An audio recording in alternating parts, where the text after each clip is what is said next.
G'day, off-grid living, leaving the matrix members.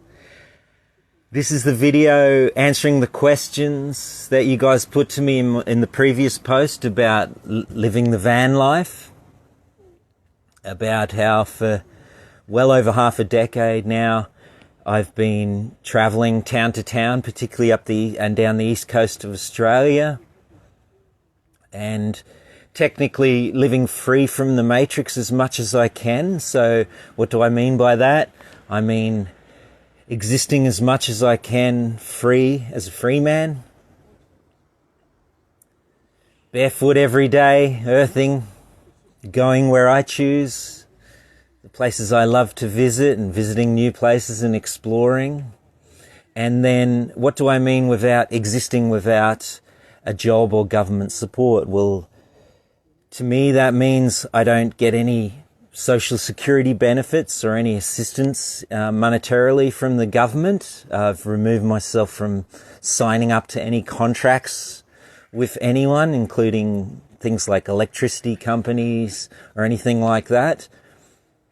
And living free from a job as well, so I don't have an employer. I suppose the closest thing you could describe me to is an entrepreneur. But I choose the times that I want to make money to live, and my life doesn't revolve around that. It's more existing to... My dream was always to visit waterfalls around Australia, and I'm doing that. And then when I need to, we're going to be talking about the skills I learnt to be able to receive donations rather than have a technical job, working hours, trading hours for money, and ways that you guys might be able to do that as well. So thank you for all the questions that everyone sent through. Been so many cool questions, and some I'm going to try and address them in the orders that they came, but some were kind of double ups, so I'll address those in the order that they first came. And hopefully I'll have answers for all your questions about living the van life, about living technically free from the matrix. So let's start off. Jenny Pellant, Jenny Pellant, I can't even read my own writing, and Tina M. Jackson and Vanessa Orzo all asked about free campsites.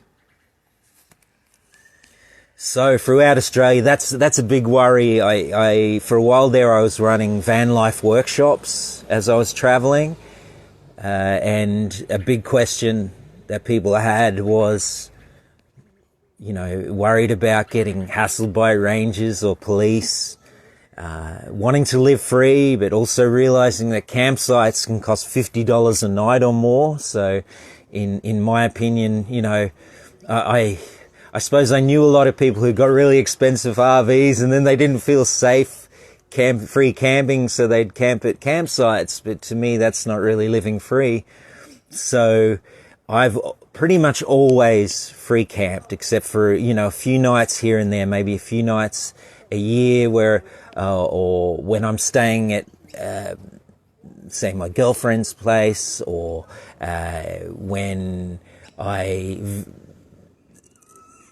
one time my van broke down, and with my insurance, They were offering while they were fixing it, a free hotel room. So there's the rare occasion that I'll stay in a hotel room, but pretty much most of the year I free camp. So what do I mean by that? I mean free camp, I mean pulling up where I choose and where I want to stay. So hopefully I'll give you a few strategies behind that. Now remember, anything I talk about here should not be considered advice to you in any way. It's just my own experience and what I've lived through to give you an idea of how I exist. So none of it is any financial advice in any way, or any advice as to what to do in certain situations. It's just what I do and the things I've educated myself along the way, and I don't pretend to be an expert in anything. I've committed to a life of always learning, but when I learn stuff, I love to teach it and pass on the learnings that I have. So we're going to start with the first question by Jenny, Tina, and Vanessa, which was around free campsites. So with free campsites, I like to pull up where I choose, whether it's by the ocean, in a city, by a waterfall. Waterfalls are my favourite spots to wake up, by the way. And I've learnt a few things along the way. When I first took upon the van life, I was in kind of a low place because my marriage had just broken down, and the life I'd created for many decades felt like it was falling apart. And what I realize now is the universe was just breaking it apart, so I could go back to heart and choose to reinvent myself, recreate my life. But back then I was in a low place, so I used to, when rangers or police came up to me, I used to kind of pick a fight with them, which I don't anymore. I've learned better ways of doing that. I was a bit of a smart ass to start with, and also I kind of wanted that fight because I was in a low place. But these days what I've realized is they have certain laws around these things, but there's certain loopholes you can use to get around and to live free. So whenever, in different states have different laws. So in New South Wales, as far as I'm aware, it is completely legal to sleep in your car. But in Queensland, they call it illegal to sleep in your car. Now, this is a bit crazy considering stop, revive, survive. We need to stop when we're traveling and revive ourselves.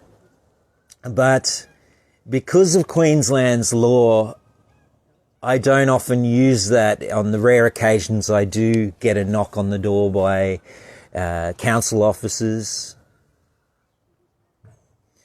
I would not use the stop, revive, survive.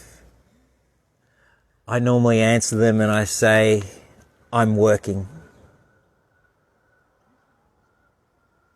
Okay, so I'm not sleeping. If they say you're camping, I'm not sleeping. In your van, you should have some sort of coverage over your windows. So I've got curtains, so they can't see in.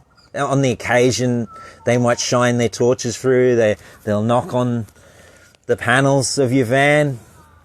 But if they can't see in, it's hearsay that you're sleeping or camping. So whenever I answer to them, I'm not sleeping, I'm not camping, I'm working.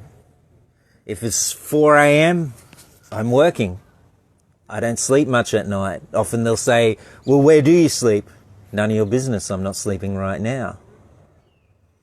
Is how I answer. You're sleeping at places you're allowed. It's none of their business where you are other times. It's just their concern what you're doing right now.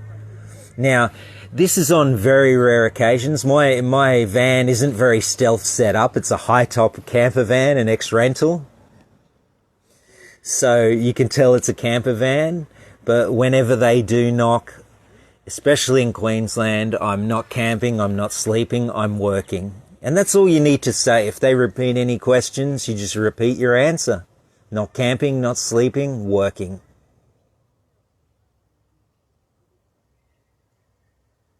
You know, if they come back with, oh, it seems all dark in there, the windows are closed like you're sleeping. No, I've been on my laptop, I've been on my phone working. If you're by a park or somewhere, I've heard people use the excuse they're going for a walk. They're, walking along the beach. They're about to just getting changed to walk along the beach. But if you don't admit to anything they haven't seen, how can they actually book you? And I've never had an experience where I've been polite but stern, and said not sleeping, not camping, I am working, that they have ever been able to book me. And generally, if they hang around too long or they're a bit, in my face, I always just tell them to move on. And they move on pretty quick. So it pays to stand your ground, but as I said before, in the past, when I first ventured into van life, I was in a bit of a low place. So I did want the fight, which I've learnt now, it's better just to smile and say that. Not camping, not sleeping, just working. So free campsites. There's many free campsites, and I know there's many apps like WikiCamps, but I prefer to just go with the flow, free as the wind, and where I feel I need to pull up, I pull up. Whether it be, as I said, in the city, in a suburb, but preferably by lakes, rivers, waterfalls, tops of mountains, magical places. East coast of Australia, we've got so many magical spots, and I feel like in the last 6 or 7 years I've barely touched discovering or rediscovering what Australia has to offer for me. So yeah, the more I live this van life, the more excited I am about it, the more you get into a flow state with things. Next question. Matilda asked about expenses to start out or set up. I assume referring to the camper van and getting going. So initially I found a Hi-Ace high top, and I only had around $10,000 to spend, because after I left my old life and left my business and walked away from everything.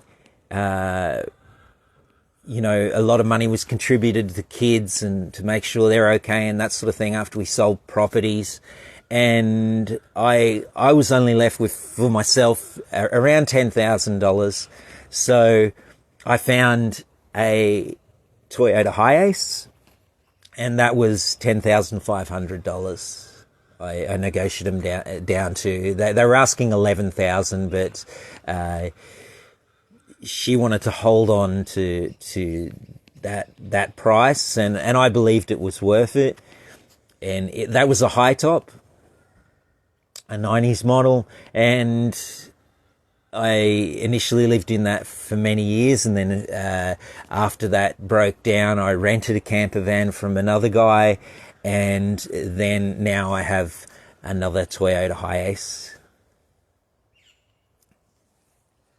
So when you're starting out with expenses, you don't have to spend them in. I know people who've spent a lot less, who've spent as little as $1,000 on a small van. I know people who live in their small cars. I've met so many people on the way, even in hatchbacks, they find a way to make it work, lean back the seat, sleep, way to cover the windows. So yeah, I've met people along the way who have a lot smaller than I do. But for me, I really thought, when I first went into van life, all my old friends were saying things like, you're not going to last a month. And I thought, well, how can I last more than a month in a Hi-Ace, in a camper van? And for me, an important thing was to be able to stand up and just have a little bit of room above my head. And I felt like, yeah, this would feel like a home to me if I could stand up. Now, I know other people who can't stand up, as I said, small little cars they live in, and they do fine in that. But that was one of the prerequisites that I had personally. So yeah, you could start out with very little. You could find someone with a camper van if you didn't have much money and you even can't afford rent. You could find someone with a camper van that's not using it. Put it out to the universe. That's the cool thing about social media, is even if you don't have big startup funds. I met a guy who lived on the Gold Coast who told me he traveled around the world just using Craigslist, and people would put him up for the night, people would buy him food, people would buy him plane tickets, all sorts of things, just by putting ads in Craigslist, saying that he basically left his house with no wallet and wanted to see if he could travel around the world with no money. So if he can do that, I'm sure you can find a way to get the van or the vehicle that you require to travel around with. So yeah, your budget could be anything from a small startup, a few $100s for an old car, to many, many thousands of dollars. And it's really up to you. Or you could start small and work your way up, keep upgrading. Next question. Jodes asked about funding to start out, previous ties, breaking away from banks, taxes, government, etc. Any problems? Now, may I restate, this is not financial advice in any way. This is just my personal experience. So, I used to renovate properties, and I used to speak on stage about both property and business, and ran a business club and also a training company that we built. We taught people how to build their own websites, also built a few websites, but our big passion was training people to build their own websites and online stores and businesses to become free.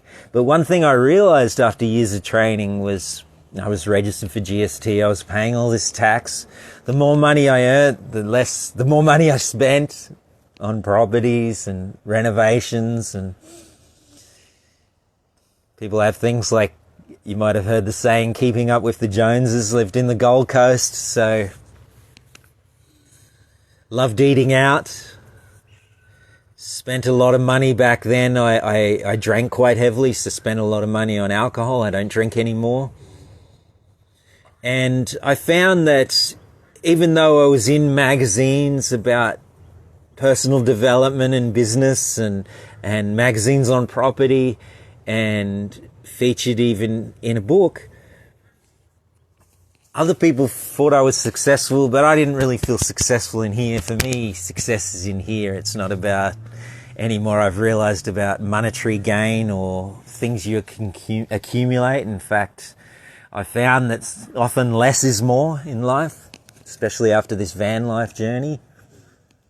So when my kind of previous existence felt like it was falling apart, I was no longer happy with working in my companies all the time. Like it wasn't just maybe 40 hours a week working in the business. It was all that after stress that you bring home. And it's probably a big contributor to why I was drinking so heavily.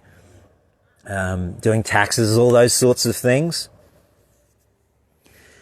I found that we had a lot of properties and they'd gone up a bit, but it was really bad time to sell the properties. And I had a lot of leverage. So what I mean by that, a lot of bank loans. In fact, for many, many years in my previous life, I lived with around $1.5 million in debt to banks.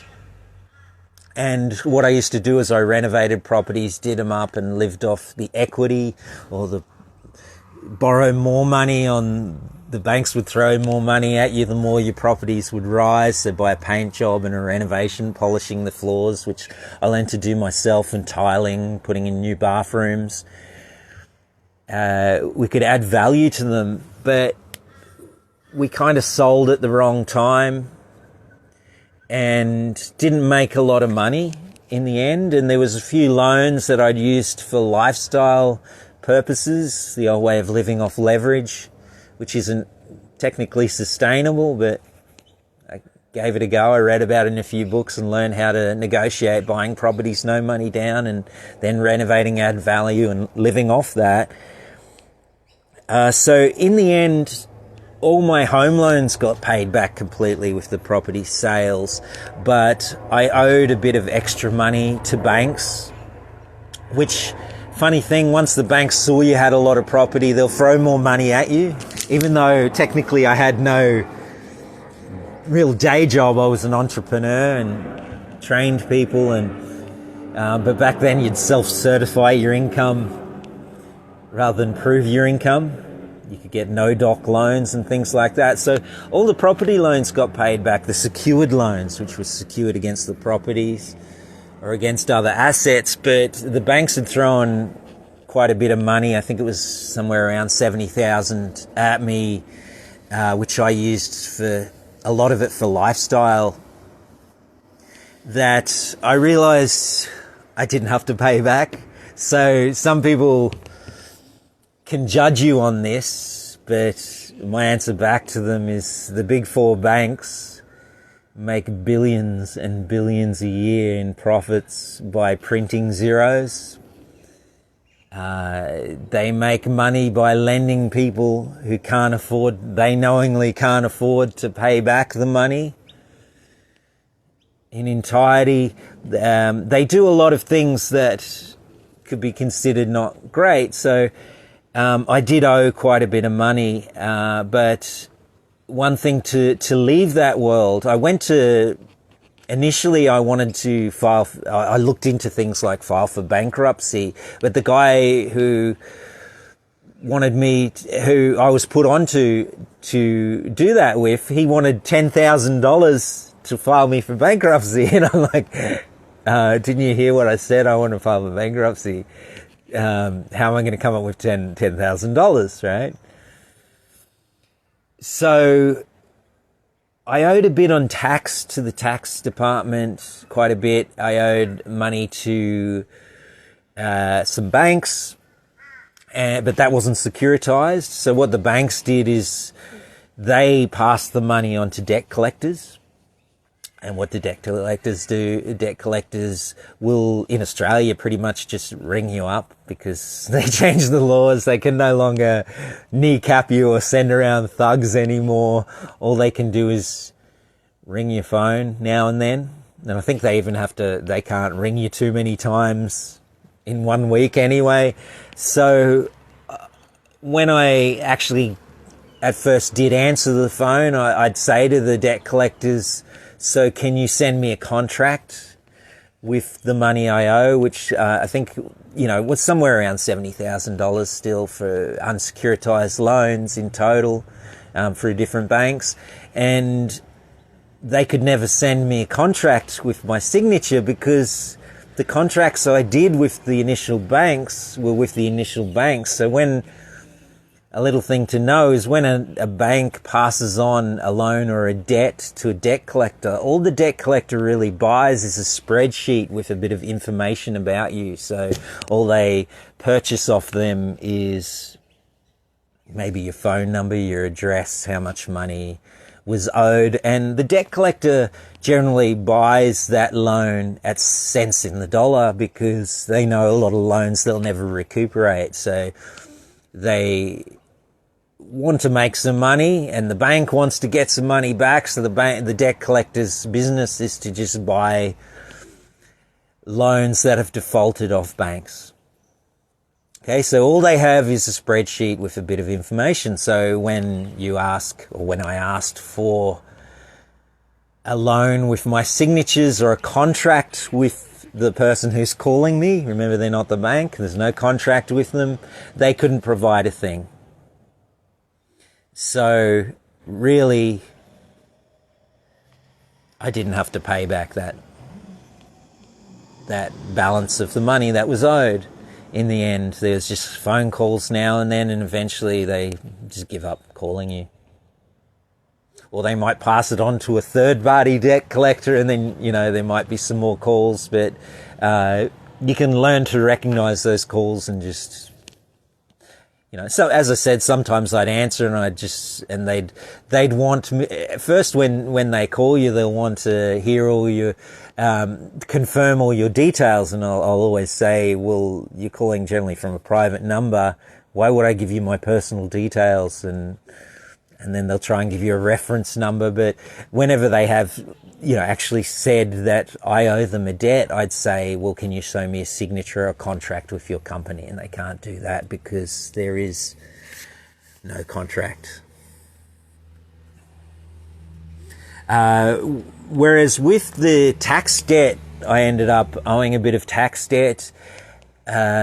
I talked to the tax office, and eventually it's about asking the right questions, because often even financial advisors or accountants will not be clued up on, they have a certain way of doing things, and that involves filing for bankruptcy. So the reason I never had to file for bankruptcy is I got through to the right section who was in charge of the area where I owed tax money to, and I talked to them and I said, look, this is how I'm living. And they said, so how do you survive? And I said, off donations, off gifts.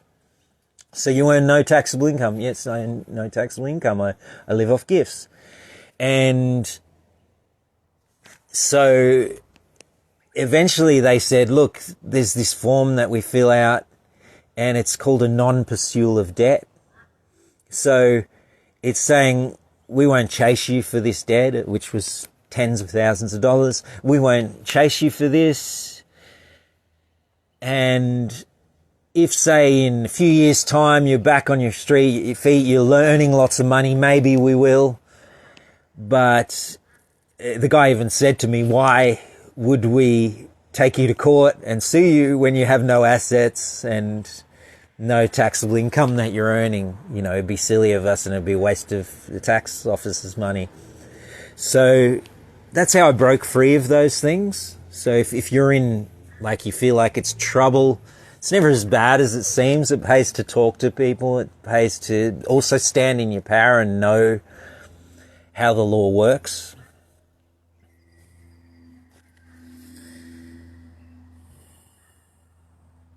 Okay, we have a question asked by quite a few people.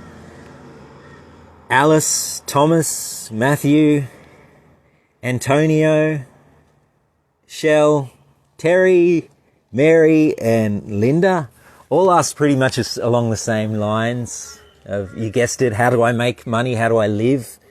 How do I survive? Well, as I said, technically I don't work as a job. I don't earn an income. I live off gifts and donations. So I'm not avoiding tax in any way. I just don't tick the boxes that I found in my research to actually pay tax, as it were. Because gifts in Australia, as far as I know, aren't taxable income.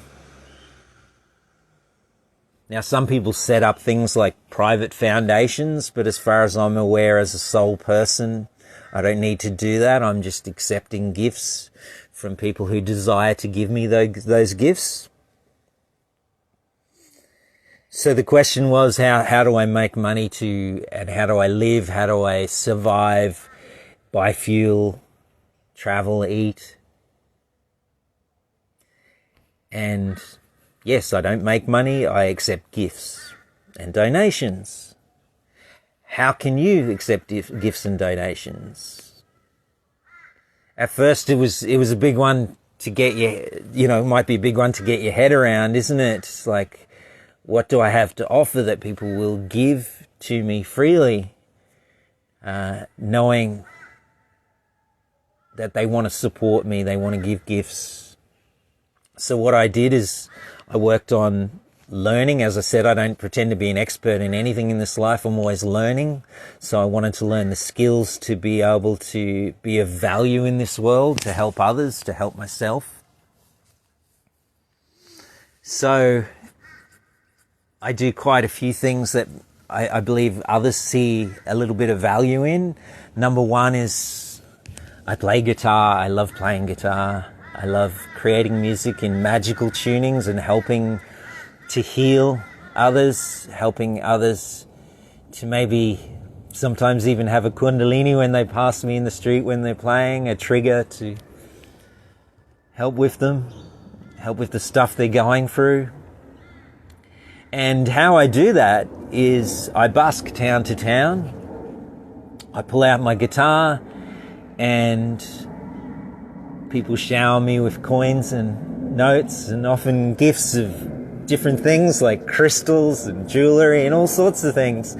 So I never get sick of it. Actually, the more I busk, the more I love it. I treat it like practice every day. I can get better and better at playing guitar and do what I love in where I want, pull up where I want. So I don't ever get licenses. In fact, only once have I ever got a license, when I pulled up in Melbourne once, and I was feeling a bit low, and I didn't really want to, I don't know why, but it was cold and I didn't really want to go out and play anywhere. And then I saw I think it was raining, and I saw that the markets were covered, and I walked in and I said, "Oh, can I play in your markets?" And they said, "Oh yeah, it's a $10 license. What do you play?"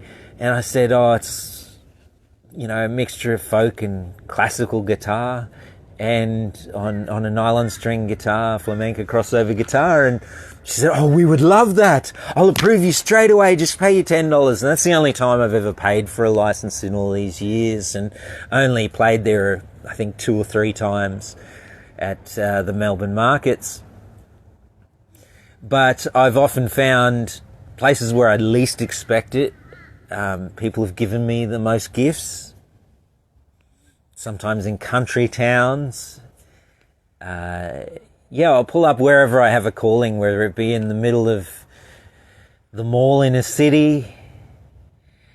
I used to do a lot of nightclub strips, but now I prefer to play during the day when people aren't as wasted and in your face. But, playing in front of drunks can have its benefit, as because I don't drink now, I don't love being around the drunk energy, but it does lubricate their wallets quite a bit as well. So, often I've been given $100 notes by people in nightclub strips, but I've also been given large notes by sober people at shopping centres and things like that. I love playing during the day more for children and old people and everyone in between. So, but especially magical when I see in a kid's face what I remember what was in my face when back in the 1980s, when I was holding my mum's hand and we went up the Magic Mountain at the Gold Coast and got up the top of the chairlift, and I saw young Tommy Emmanuel playing guitar at the entrance busking. He would have been about 17. I would have been maybe 5.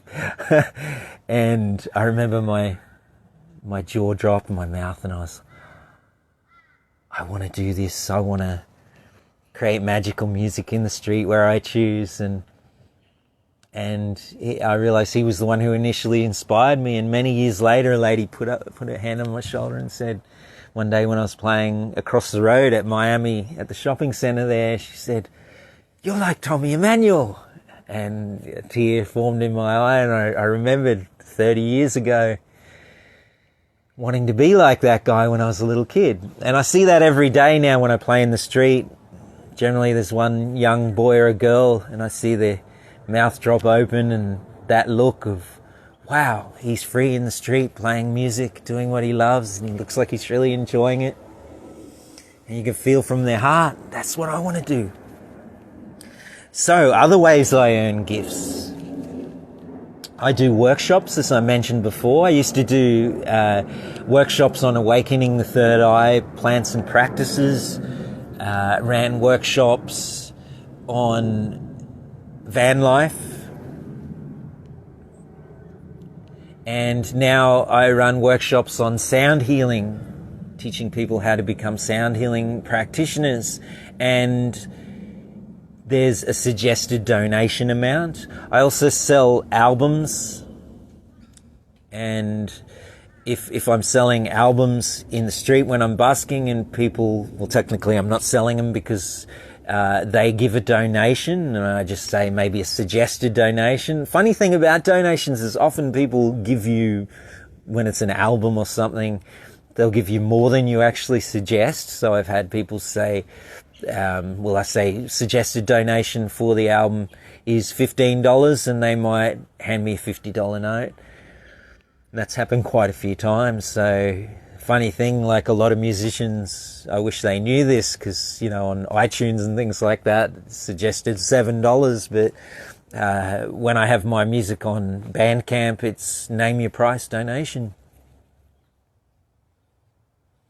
So there's a few ways that I earn gifts, and always enough to eat, always enough to get some petrol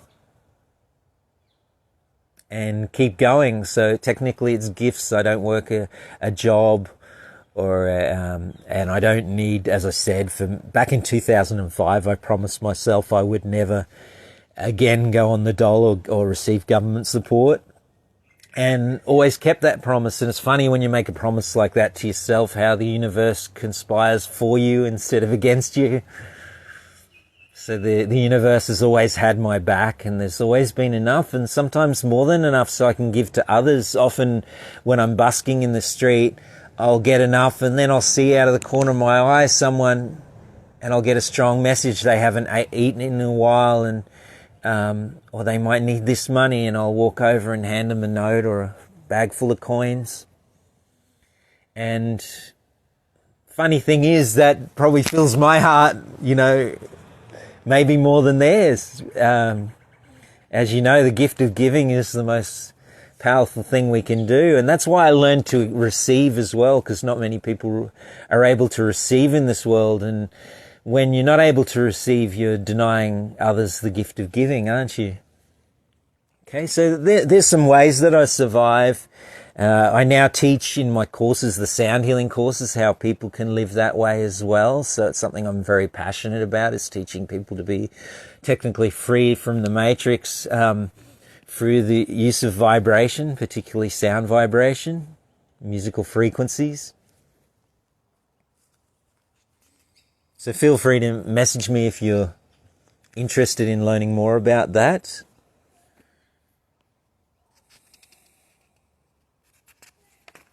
Next question. Louise Kennedy, what bus to buy? Okay, so there's so many buses, and it depends on your different needs, so many types of vans. When I was looking, I was talking to a good friend, and he worked as a courier, and he said, Rob, look around. What do all couriers drive? Toyota Hiaces. There's a reason they all drive Toyota Hiaces, because they're amazing. They're cheap to service, cheap on parts, and they run forever. That's why couriers buy Toyota Hiaces. Now, I'm not putting out other vans in that class. I've met many people with all sorts of vans, and they seem totally happy with what they have. Just for me, I took that advice and I went with a Toyota Hiace. I wanted, as I said before, a Hiace high top, because it was important for me to be able to stand up and have a bit of head height, and have a small kitchen in it, a bed, and a bit of room. Now, I've met people along the travels, as I said, living in tiny cars. I've met people in huge buses, towing cars and towing other sorts of things like jet skis and motorbikes. But for me, I wanted to fit in. It's all down to your personal preferences, but for me, I wanted to be able to fit in most city car spots. Considering I busk, I want to be able to pull up quickly somewhere. Now, because it's a high top, I can't fit under any underground car parking in shopping centres and things like that, but that doesn't bother me. I've got used to that, and just parking on the road in front of a shopping centre if I'm going to play or going to get some food, being able to park easily in the city if I want to busk there, and yeah, just being able to get around well. The Hiace long wheelbase was what suited me, but depending on what your requirements are is dependent on the size and the type of vehicle that you really want. But I've always had Hiace high tops, and I love them. Next question from Lulu. What fuel am I using? Now, this is a really good question as well. I use, my vans have always been unleaded, so I use premium unleaded, because I want to maintain my vehicle. It helps clean the carbies and that if you're using 95 to 98 octane. But having said that, I've met a lot of people on the road that do some really cool things. So one time I was in Nimbin around the time of Mardi Gras quite a few years ago, and I met a guy called Albie, and he travelled around Australia kind of like the Leyland brothers, so I always remember his name's Albie because Albie was one of the Leyland brothers, I'm pretty sure too. And he travels into far off places in Australia, along dirt roads, way up north, Daintree, and he was showing me videos of all his trips. And he showed me that his four-wheel drive was converted to use cooking oil, used cooking oil. So that's a pretty cool way to use something, recycle a resource, isn't it? And I'd love to venture down that track one day soon and to be able to use something more sustainable. Again, there's also a guy in Mullum that I see driving around. I'm yet to have a chat to him, but he's got a sign in his car and he's got a solar panel on the roof, and it's a small van. Like, I think it's one of those Mazda vans, white vans, and the sign says that he's running that van on on the solar panel. So it's like the sign says something along the lines of, ask me how you can run your vehicle on solar.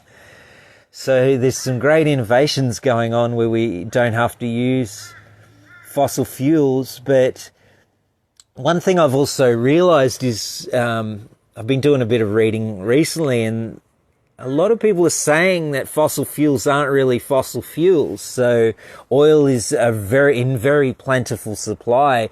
The word fossil fuels was actually coined by the Rockefellers, who controlled all the oil for a long, long time. And they used that word fossil fuel to create scarcity. So scarcity means a feeling of lack, so they could push up the prices of the oil, when in fact fossil fuels are quite abundant. And in fact, some people say that things like, the work it takes and the resources, the mined resources to make things like wind turbines, solar panels, can actually, or lithium batteries, can actually be a higher weight on the earth impact, and also on things like labour impact or forced labour or child labour, than even using petrol. So there's two thoughts out there. I'm still learning about it, so I don't have an opinion either way, but it's something that quite fascinates me, is that we always felt like things like oil and petrol were in finite, small supply, but that was actually seems to be a term that was just coined by the Rockefellers to create scarcity and to push up the prices of oil. But yes, the cooking oil one's definitely one I want to look into, because Albie said he just went round to people who were using deep fryers and things like that, and he says, I'll take your used oil away for free, and he uses it to run his car. So pretty amazing there that he's running a full drive and going off grid, cross country that way. Next question, Hannah. How do I grow my own food? Well, living van life, I've often wondered about this, and I don't grow my own food, but I've asked a few people who are into things like, we've got a member in our group who does vertical growing, and I've asked him a little bit about how we could do that in van, and he's looking into that as we speak, and would love to have a video from him in the near future about that. But as of yet, I haven't found a way in the small area that I live in, which is only a Toyota Hiace long wheelbase, to grow food. Would love to in the future, and would also love to visit and am always coming across communities that grow their own food, and love to talk to them and visit and take photos and find out what they're doing. But in the van life, no, I don't grow my own food yet. I generally, to get food, I either do workshops by donation or busk for gifts, and that's how I eat.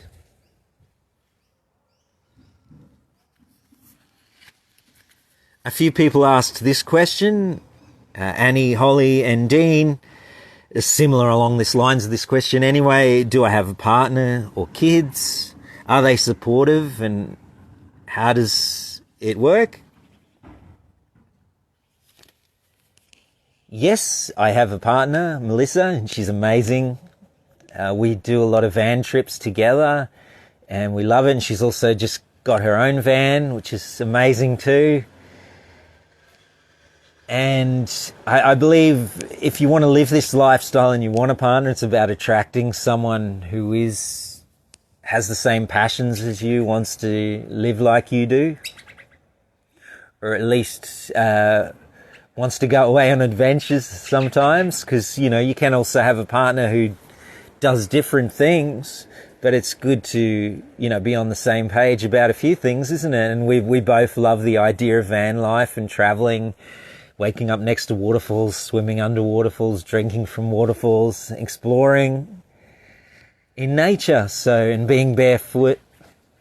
So I believe, if you're going to choose this lifestyle, it's all about, and you want a partner, it's about manifesting and attracting the right partner who will enjoy the same things.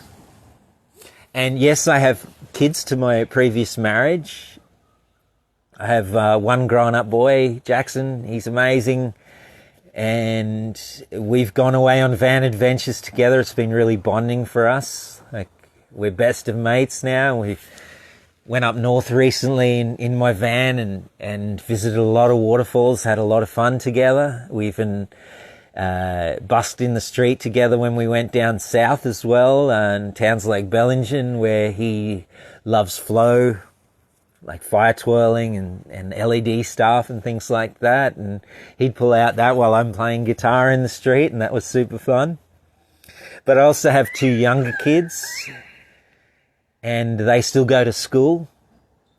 And for me, it's very important as a dad to be able to contribute towards my kids' life. So whenever I get gifts and donations, a big part of that goes towards supporting my kids and my family, and putting the donations and gifts I get towards things like all their extracurricular activities they want to do, because their mum wants them in school and wants them to live in a city in her lifestyle, and I don't want to change the way that their mum has decided to bring them up.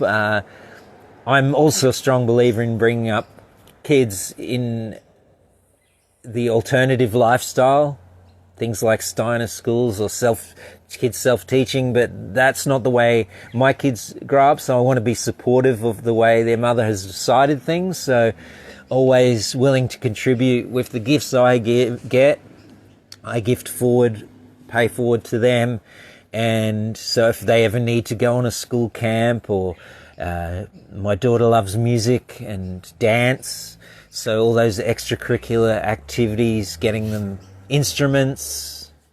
My son loved mountain biking, so getting him a mountain bike, things like that. I always try my best, the best I can, to contribute in that way through the gifts I receive. And that's a big motivator for me to get out and busk.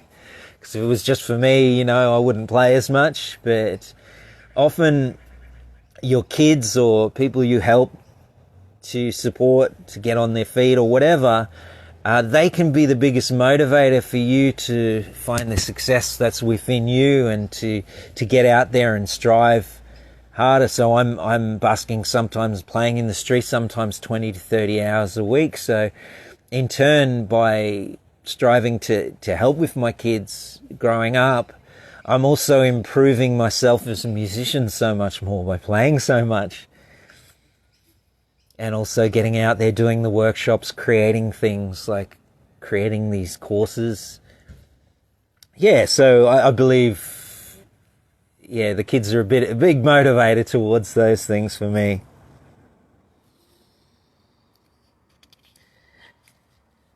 Melinda asked a question about kids with medical needs, how they could live van life. This is particularly towards van life rather than off-grid living, which hopefully I'd love to. What we're going to be doing soon is meeting people in that sort of lifestyle and talking to them about it. But my area is van life for many years and living as free as I can from the matrix in that way, traveling. So kids with medical needs. Now, that's one thing that, again, I'm not giving any medical advice, but one thing I found in my own health journey is by living the way that I feel most free, by following my path, following my heart every day in the flow, exploring, my health has dramatically improved. In fact, from a mixture of living van life, being barefoot 24/7, earthing, sun gazing the right way,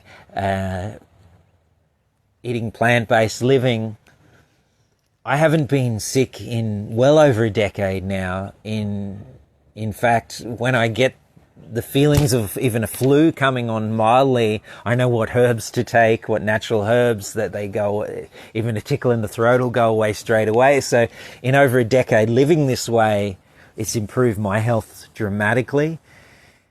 So yeah, I haven't needed a doctor or a naturopath in any way in well over a decade, probably over 12 years now.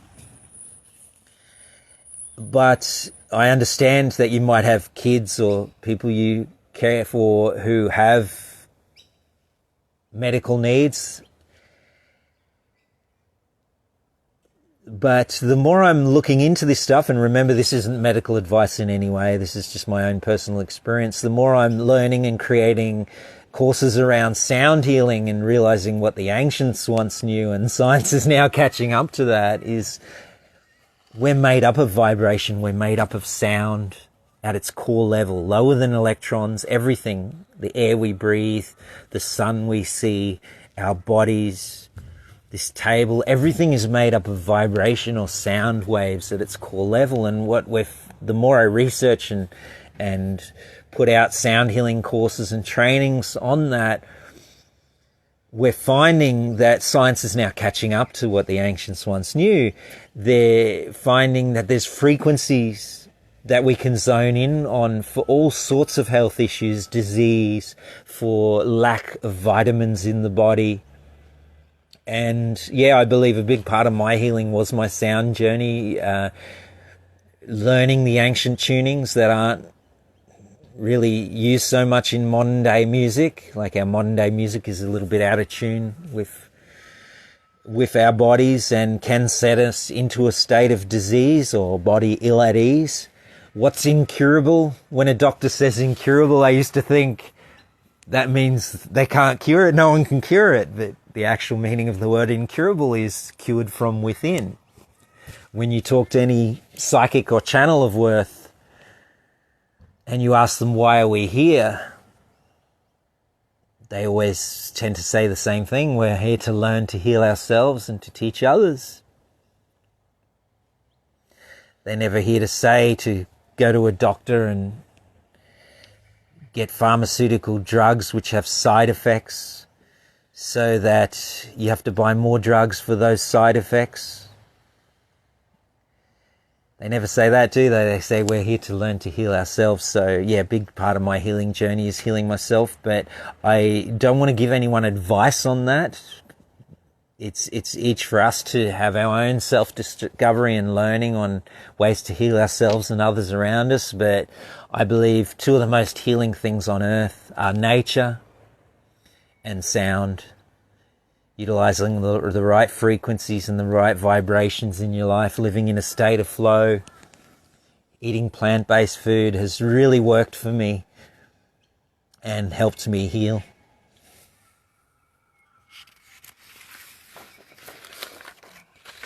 Lynn asked the question, what were the 10 items I cannot do without?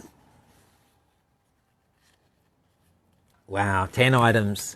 I can only really think of one because it provides me with everything I need, is to have my guitar or my music. These days I used to play instrumental guitar for years, but at one time my van broke down. One of the vans I was driving broke down, and I didn't have a lot of money because I live in the flow state. You know, a few people asked about budgeting and things like that. This off-grid leaving the matrix, or particularly van life leaving the matrix journey for me, has been about living in the flow state. So I don't do budgets. I don't get bank loans anymore. If I need something, I pull out my guitar, and the universe and people around me shower me with what I need. I always put it like this: I pull out my guitar and happy pixies dance around me and shower me with gold. And that's the way I like to live, in the flow. And if I want to go to a waterfall, I go to the waterfall first and then I busk, right? So it's not like a typical job where I have to clock in or anything like that. It's not like government support where you have to fill out forms and go into interviews and things like that. I just like to live in a flow state and live through gifts. So, yeah, the one thing, if I could narrow that, what is the 10 things that I could really do without? Because I started thinking about things in my van, and then I realized to get 10 things. And then I realized, hang on, one time my van broke down and I had no way of paying to get it fixed, and I needed to eat that day. You know, the most important thing at the time was, I was feeling hungry and I needed to eat. So when I left the van, all I really had was my musical equipment. In fact, I had my musical equipment and I had a bag of clothes, and I realized I couldn't drag that around on the little portable two-wheeler, the aluminium two-wheeler I had. The clothes kept falling off, and was too much weight on there to drag around street from street. This was in the Gold Coast at the time it broke down. And I was just walking from suburb to suburb, and I ended up leaving the bag of clothes behind because all I realized I needed was the shirt on my back and my guitar, and that would move me forward in that state. So it's really one thing for me would be just to have a guitar, and it's not an expensive guitar. I play quite cheap, even though I record albums and produce albums and do sound healing and teach it. The guitars I use, I got a strong calling years ago to just get an affordable straight guitar. It's called a flamenco crossover that, I've bought secondhand ones for as little as $200. And that's what I perform and play on. And sometimes I've even had guitars bought for me by people who believe in my music. So gifts again. So yeah, that's been a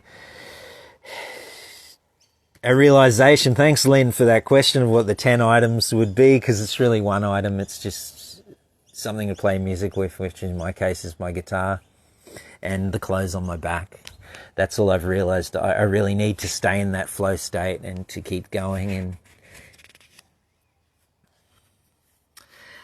Marie asked, did I get lonely? Initially, and that's a good question, because initially a lot of us are going through stuff, and that's what changes, the universe forces change upon us, doesn't it? I had a company, I had, I was in magazines, I was speaking on stage, I had a huge business club on the Gold Coast with 3,500 members, 300 people would show up to one of our events was like 315 people showed up, and I hosted it and we gave away bottles of Shandong Moe and stuff from stage, and it was a completely different lifestyle. I had sponsors for that. And then the universe broke down my life. I was drinking heavily.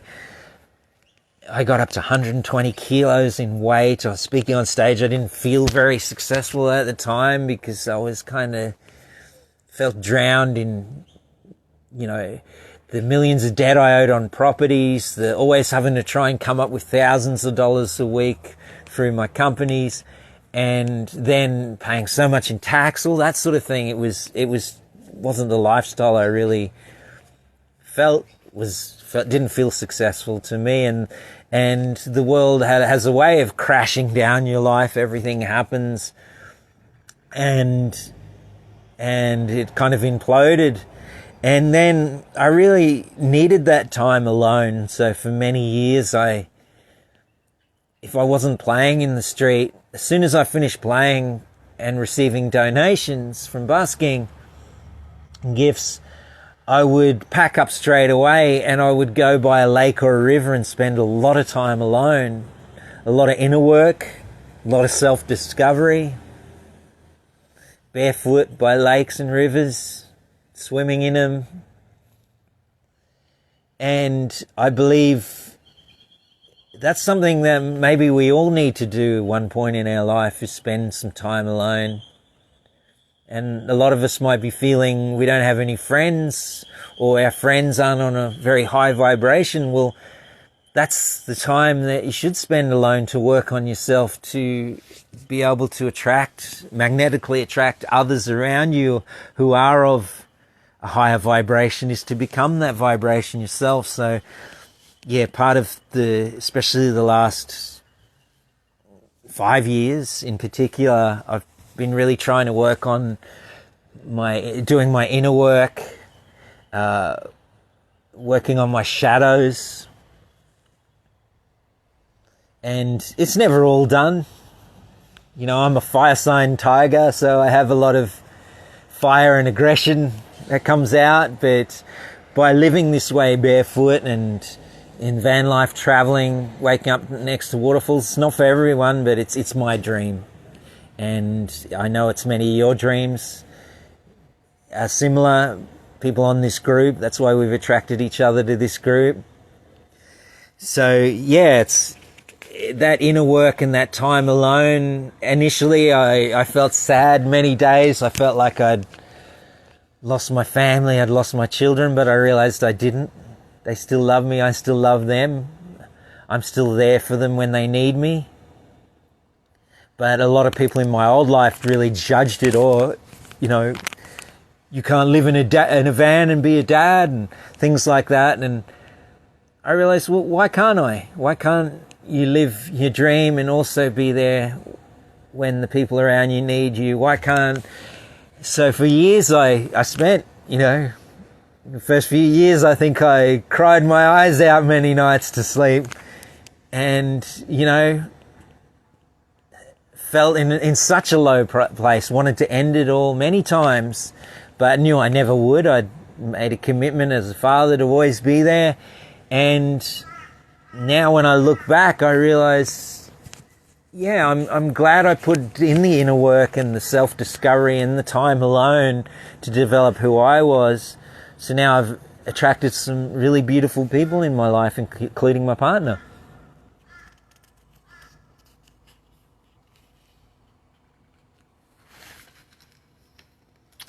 And one last one from Carolyn. It was more a suggestion than a question.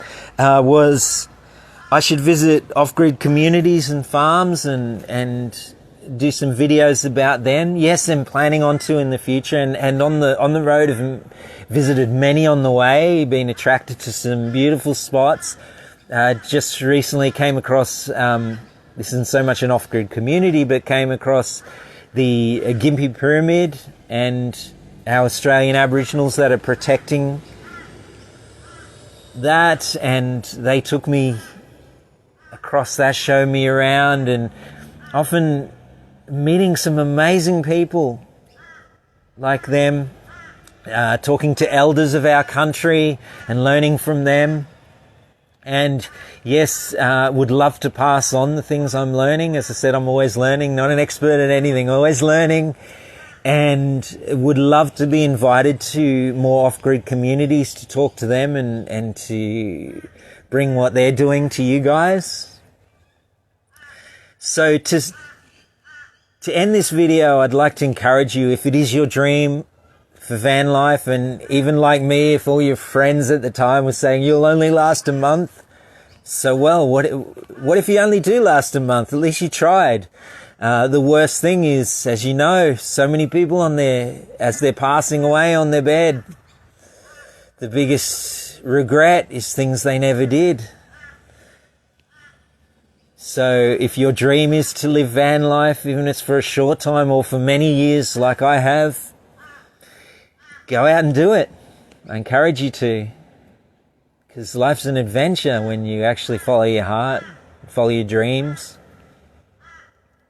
So I hope I answered everyone's questions. And if you have any more questions about what I've done, please leave a message below. Let me know what you're doing in the messages below and how your day's going. I love to hear from you guys. I love how active our group has become. We're, I think, around 11,500 members now, so it's growing quite quickly, and it seems now every week it's growing. Like last week was well over 1,000 people joined. So thank you to everyone who's inviting their friends and seeing value here. And I love seeing your comments from people who've just joined and how much they're enjoying the group and learning from each other. And I enjoy learning from you guys, and hope you're creating a fantastic day.